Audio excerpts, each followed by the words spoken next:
Welcome to the Trackpads podcast, your go-to destination for exploring the rich history, strategies, and leadership lessons of warfare. Please don't forget to like and subscribe to the podcast and sign up for the weekly newsletter. You can also explore more by visiting trackpads.com. The SR-71 Blackbird, Chariot of the Gods. The SR-71 Blackbird remains one of the most extraordinary aircraft ever built. A marvel of Cold War engineering that pushed the limits of speed, altitude, and stealth. Designed as a successor to the U-2 spy plane, the Blackbird was developed in secrecy by Lockheed Martin's Skunk Works under the leadership of Clarence Kelly Johnson, with the goal of creating an aircraft that could outrun and outclimb any threat. Capable of reaching speeds over Mach 3.3 and soaring above 85,000 feet, the SR-71 became the ultimate reconnaissance platform, gathering critical intelligence while evading surface-to-air missiles and enemy fighters. Its advanced design, including titanium construction, radar-reducing features, and specialized engines, set new standards in aviation technology and influenced future aircraft development. Though retired in 1998 due to high operational costs and advancements in satellite surveillance, the Blackbird remains an enduring symbol of American innovation, inspiring generations of engineers, pilots, and aviation enthusiasts. History and development. The SR-71 Blackbird was born from the urgent need to outpace Soviet defenses and gather intelligence without risk of interception. Its predecessor, the U-2 spy plane, had been a valuable reconnaissance asset, but its vulnerability was exposed in 1960 when a Soviet surface-to-air missile downed pilot Francis Gary Powers, proving that flying at high altitudes was no longer enough to ensure safety. The United States needed an aircraft that could operate beyond the reach of enemy missiles and fighter jets, leading to the development of a machine that would rely on sheer speed and altitude to evade threats. Lockheed Martin's legendary Skunk Works, known for its highly classified and innovative aircraft designs, was given the task of designing this new reconnaissance platform under intense pressure from both military and government officials. The result was a radical leap in aviation technology, an aircraft that could cruise at speeds exceeding Mach 3 while flying above 85,000 feet, making it virtually untouchable. Clarence Kelly Johnson, one of the most brilliant aircraft designers in history, led the effort to create what would become the SR-71. Johnson and his team at Skunk Works had already proven their expertise by designing the U-2, but the Blackbird posed a completely new set of challenges. The aircraft had to be lightweight yet capable of withstanding the immense heat generated at speeds beyond 3 times the speed of sound.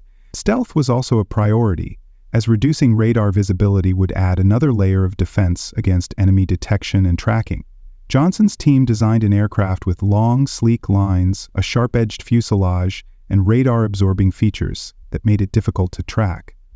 Every aspect of the design pushed the limits of existing technology, requiring new materials, new fuels, and an entirely new way of thinking about aviation.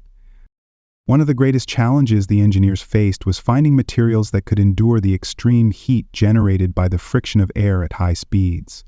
Traditional aluminum would melt under such conditions, so the Blackbird's skin was constructed primarily from titanium, a metal that could withstand the stress but was notoriously difficult to work with. In a twist that sounds like something from a spy novel, much of this titanium had to be sourced from the Soviet Union, the very adversary the Blackbird was designed to spy on.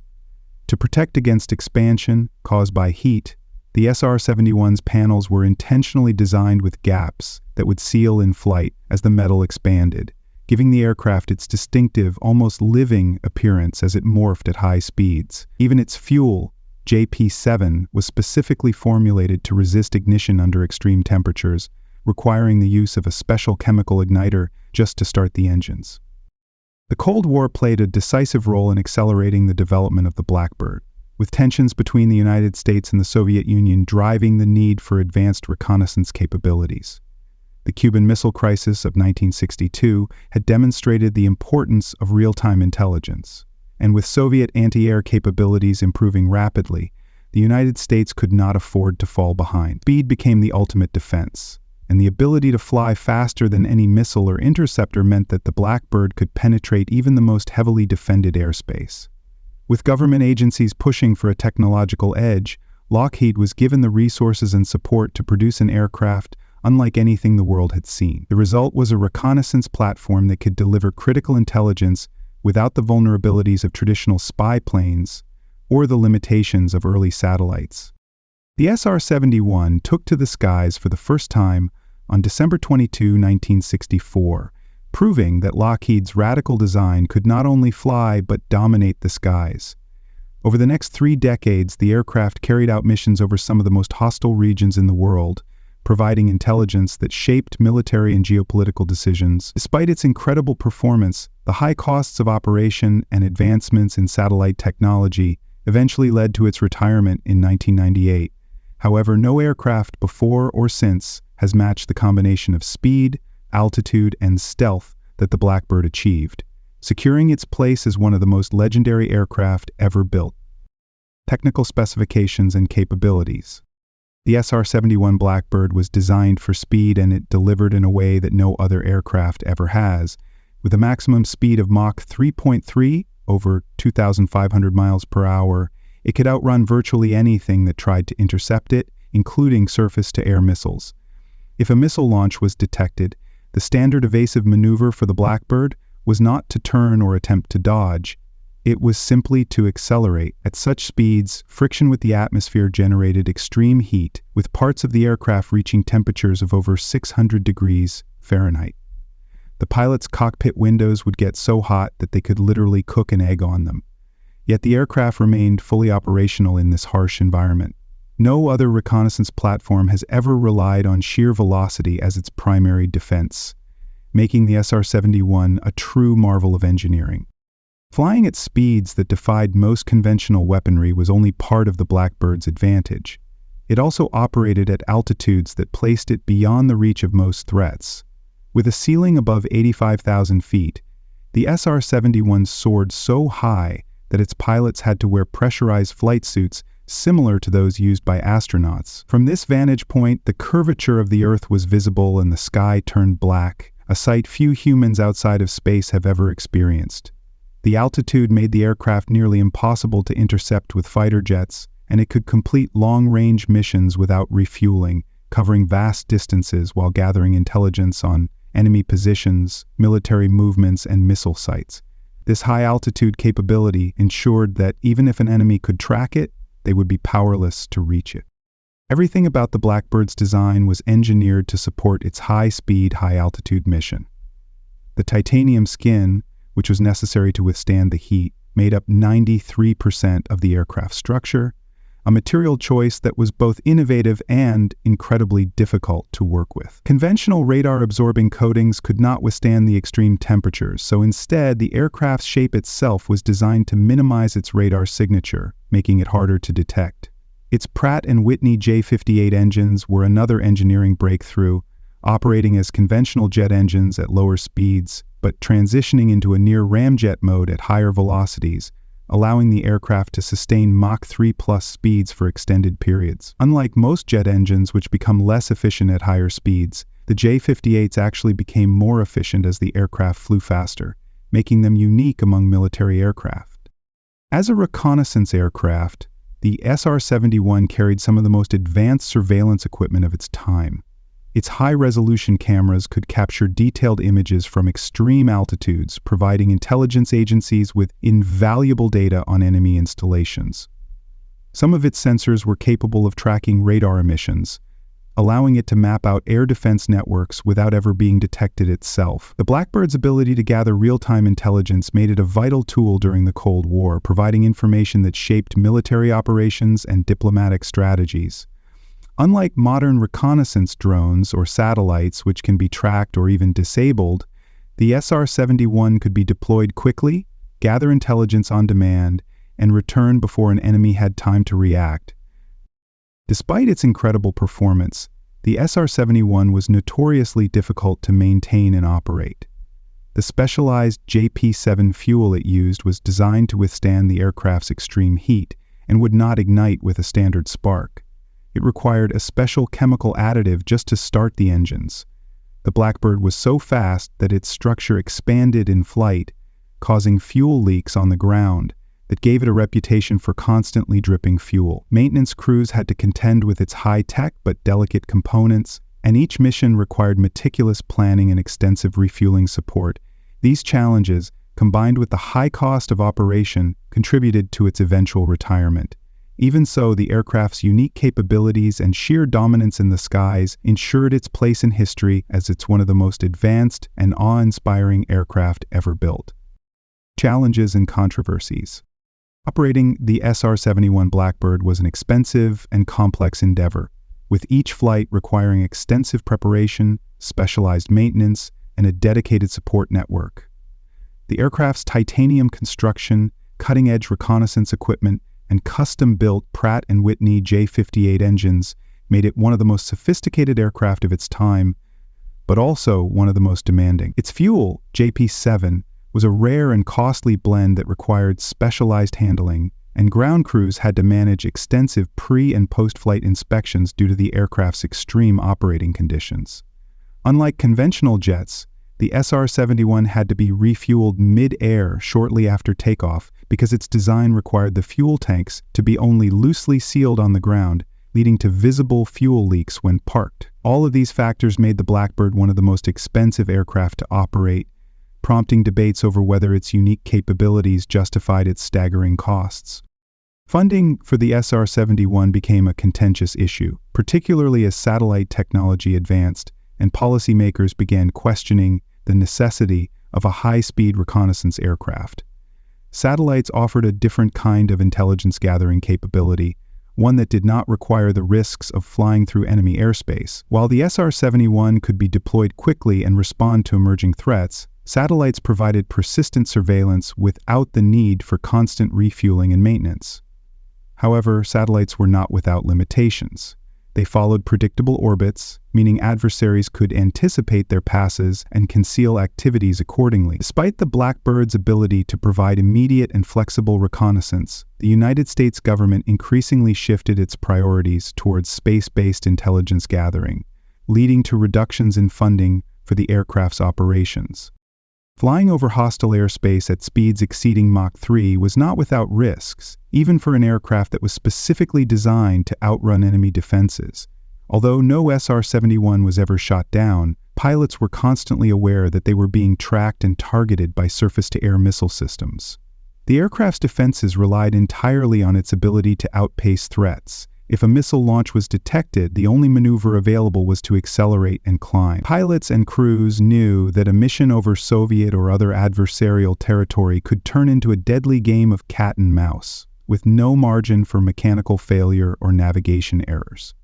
Even minor malfunctions at such extreme speeds and altitudes could be catastrophic, making each mission a high-stakes operation, requiring absolute precision. While the SR-71's speed and altitude gave it an unmatched advantage, it was not without operational limitations. One of the biggest drawbacks was its relatively short loiter time over a target area, as it had to maintain high speeds to function effectively. Unlike slower reconnaissance platforms that could linger over an area and gather sustained intelligence, the Blackbird's mission profiles required it to fly in, capture data quickly, and exit before enemy defenses could react. This meant that real-time intelligence gathering often had to be coordinated with other aircraft, ground stations, or refueling tankers, adding layers of complexity to each operation. Additionally, its dependence on specialized support aircraft, including the KC-135Q tankers for mid-air refueling, further increased the logistical challenges of its missions. Despite its unparalleled performance and legendary status, the SR-71 was ultimately retired due to a combination of high operational costs, shifting military priorities, and advances in reconnaissance technology.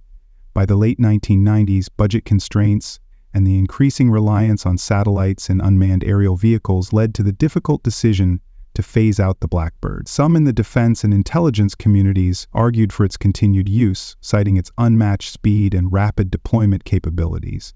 But the political and financial realities sealed its fate. The aircraft was officially retired in 1998, marking the end of an era for high-speed manned reconnaissance. However, its legacy as the fastest jet ever built and its role in Cold War intelligence operations ensure that the Blackbird remains one of the most respected and admired aircraft in aviation history. Legacy and influence. The SR-71 Blackbird stands as a testament to American innovation and technological superiority, embodying the cutting edge of aviation engineering during the Cold War.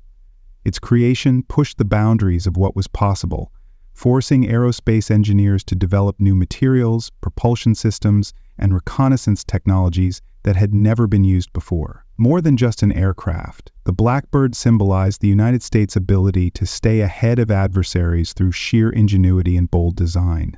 At a time when intelligence gathering was critical to national security, the SR-71 ensured that the United States had an unchallenged advantage, capable of collecting data from the most heavily defended regions in the world. Its success was not just in the missions it flew, but in how it demonstrated that human innovation could overcome even the most daunting technical challenges. Many of the advancements pioneered by the SR-71 had a lasting impact on modern aviation, influencing both military and civilian aerospace designs. The aircraft's stealth features, though primitive compared to today's stealth fighters, laid the groundwork for future radar-evading aircraft such as the F-117 Nighthawk and the B-2 Spirit bomber. The concept of high-speed, high-altitude reconnaissance also inspired ongoing research into hypersonic flight, with some of its design principles reappearing in modern experimental aircraft. Even today, the pursuit of ultra-fast intelligence platforms, whether through hypersonic drones or next-generation reconnaissance planes, owes a great deal to the breakthroughs made during the Blackbird's development. The SR-72, a proposed successor to the Blackbird, is rumored to incorporate lessons learned from the SR-71 and apply them to a new era of high-speed intelligence gathering. Though the Blackbird is no longer in active service, many of its surviving airframes are preserved in museums across the United States, allowing the public to see up close what was once one of the most secretive aircraft in the world. Visitors to institutions such as the Smithsonian's National Air and Space Museum, the United States Air Force Museum in Dayton, Ohio, and the California Science Center can stand beneath the sleek black fuselage and appreciate the scale of its engineering achievement. Some aircraft are even displayed in outdoor settings, where their presence continues to inspire new generations of aviation enthusiasts. At air shows and aviation events, former SR-71 pilots and engineers often share their experiences, providing valuable insights into what it was like to fly and maintain this incredible machine. Beyond its technical and historical significance, the SR-71 has embedded itself deeply in popular culture, cementing its status as one of the most iconic aircraft ever built. It has appeared in numerous films, television shows, and documentaries, often depicted as the ultimate high-tech spy plane. From its inclusion in blockbuster movies to its portrayal in video games and comic books, the Blackbird remains a symbol of speed, secrecy, and raw power. Perhaps one of its most famous fictional roles is as the X-Men's jet in various adaptations, reinforcing its futuristic and almost otherworldly appeal. This continued presence in entertainment has ensured that even decades after its retirement, the SR-71 remains widely recognized and admired by people who may never have seen it fly. Even in the era of satellites and unmanned drones, the Blackbird's influence persists in aerospace engineering and the pursuit of faster, more advanced aircraft. The study of hypersonic flight, long-range reconnaissance, and next-generation propulsion systems often references the SR-71 as a foundational achievement. Its legacy is not just in the missions it flew, but in the knowledge it contributed to the future of aviation. The engineers who worked on the Blackbird were forced to think beyond the limitations of conventional aircraft design, and that mindset continues to shape research into high-speed travel, both for military applications and even potential commercial use. Though no aircraft has yet replaced it in terms of speed and operational capability, the lessons learned from the Blackbird's design ensure that its spirit lives on in every new breakthrough in aerospace technology. Conclusion: the SR-71 Blackbird was more than just a reconnaissance aircraft. It was a triumph of engineering, a symbol of Cold War ingenuity, and a machine that redefined the limits of aviation. Its unmatched speed and altitude capabilities made it virtually untouchable, allowing it to complete high-risk missions that provided critical intelligence for United States military and government leaders. Despite its retirement, its legacy endures in modern stealth technology, high-speed aircraft design, and ongoing advancements in aerospace engineering. Preserved in museums and immortalized in popular culture, the Blackbird continues to captivate aviation enthusiasts and inspire future innovations in flight. Though no aircraft has ever truly replaced it, the SR-71 remains a benchmark of what human ingenuity can achieve when pushing the boundaries of technology and performance. Thank you for tuning in to this episode of the Trackpads podcast. Don't forget to check out the Trackpads online newsletter, where we take things to the next level with multimedia content. Each issue features fascinating and informative photos, videos, and articles that bring the stories of military life to you in a dynamic and engaging way. Be sure to subscribe at trackpads.com to stay informed and entertained. Until next time, stay curious and keep exploring the incredible world of military history and life.